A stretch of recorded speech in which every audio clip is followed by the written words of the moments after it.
partout où vous vous trouvez. Nous, c'est magazine Ma fille, ta vie, mon garçon, ton avenir. L'autre fois, nous avions donné l'introduction de notre magazine et maintenant, nous voulons entamer une autre chose. Aux serviteurs de Dieu, nous vous saluons partout où vous vous trouvez.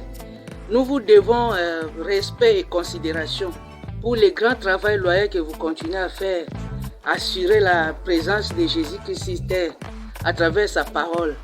Et l'œuvre de Dieu que vous continuez à faire, à savoir paître les brebis du Seigneur. Tous serviteurs de Dieu, chefs religieux, ecclésiastiques, pasteurs et servantes de Dieu.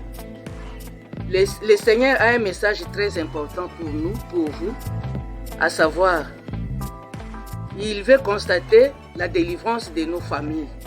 Il veut constater la guérison de nos familles. Il y a beaucoup de problèmes dans nos familles. Ce sont ces problèmes qui freinent l'évangile de Dieu. Il est très fier de vos services, mais il faut ajouter la délivrance de nos familles. C'est pour cette raison que nous vous invitons à vous abonner sur notre chaîne Ma Françoise, sur YouTube et TikTok. C'est la même chose, Ma Françoise. Pourquoi? Pour que vous assurez la continuité de ce que nous parlons maintenant. Le Seigneur a besoin de la délivrance de nos familles et la guérison de nos familles. Il y a beaucoup de problèmes dans nos familles. C'est pour cette raison que votre présence est très utile. Nous parlons selon l'inspiration que le Seigneur nous a donnée. Mais des fois, il y a des problèmes que vous devez traiter comme serviteurs de Dieu. Là, nous n'allons pas nous mêler à traiter les problèmes et à parler de l'inspiration que le Seigneur nous a donnée. Il sera utile que les pasteurs prennent les relèves et répondent aux questions qui les concernent. Chers jeunes, la fois passée, nous avions posé les questions. Je pense que vous n'avez pas oublié. Et ces questions, nous avions dit, quand est-ce que la fille comprend qu'elle est fille? Qu'est-ce qui se passe à la tête d'une fille ou d'un garçon à l'âge de 0 à 4 ans? L'âge le plus mauvais pour un garçon, c'est quand? Et aujourd'hui, pourquoi l'expérience sexuelle est très précoce chez les jeunes filles? À ces 4 questions, nous allons donner la réponse. Nous avons pris un échantillon de jeunes par-ci, par-là. Et là, maintenant, devant nous, nous avons notre consultant qui va intervenir pour essayer de répondre. Là où vous êtes, je sais que vous avez aussi vos réponses. Peut-être vous allez répondre en ligne. Objectif na biso eza toyeba eloko nini penza ezoleka kati na jeunesse. Lelo tozo attaquer kaka jeunesse à l'âge adulte.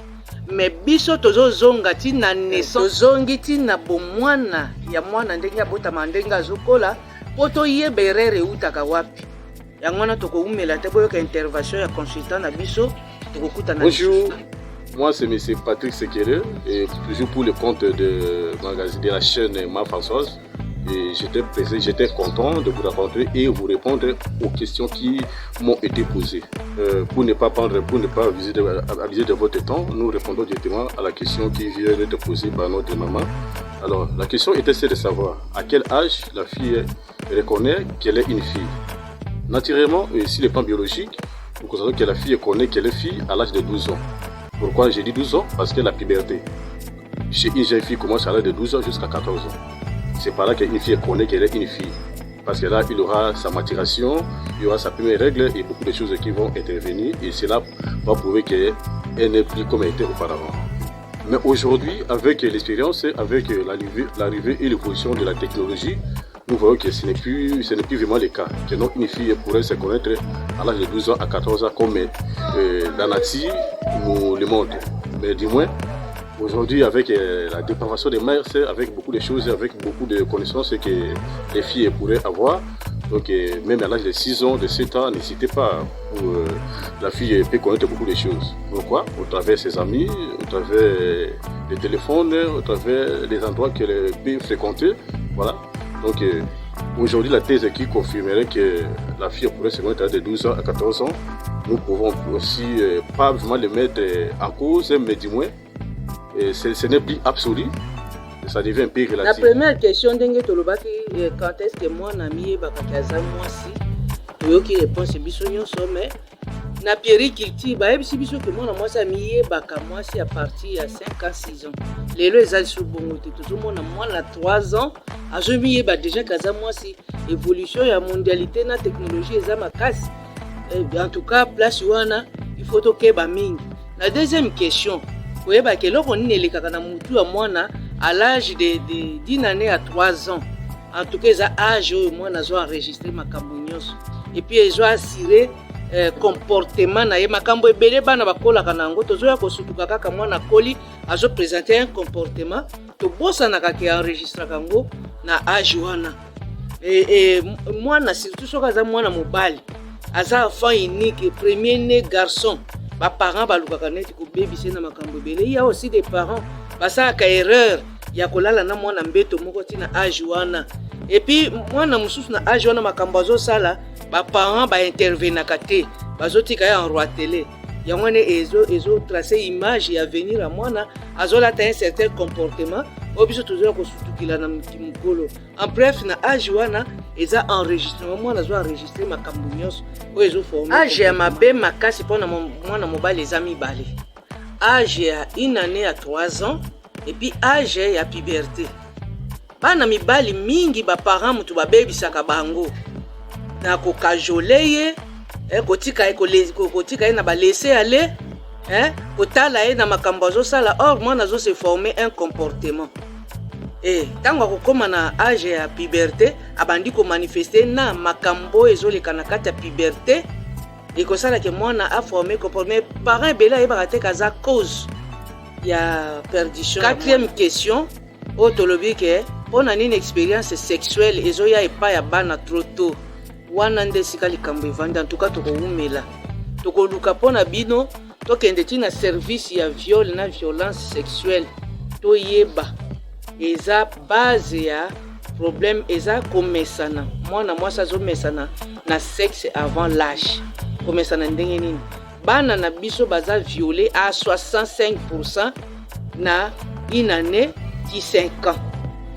Mutuna tokomituna na kati wana mwana muke bazo violé ye wapi tango nini tango bazo violé ye parents za wapi eloko nini elekanaka wana nde tokoumela na bino po eza pasi mingi. Mwana mususu babanda ko violé bandaza mwana muketi akomo mukolo mwana mususu ase amesani komona déjà nidité ya mobali pona ye eza problème te tango kokoma bandi komiye baba 9 ans 10 ans ko vivre na mobali komona ngo problème te. Or eza erreur na biso ba parents po soki totali malamu mwana kolaka na éducation de base et puis éducation acquise na éducation diffuse.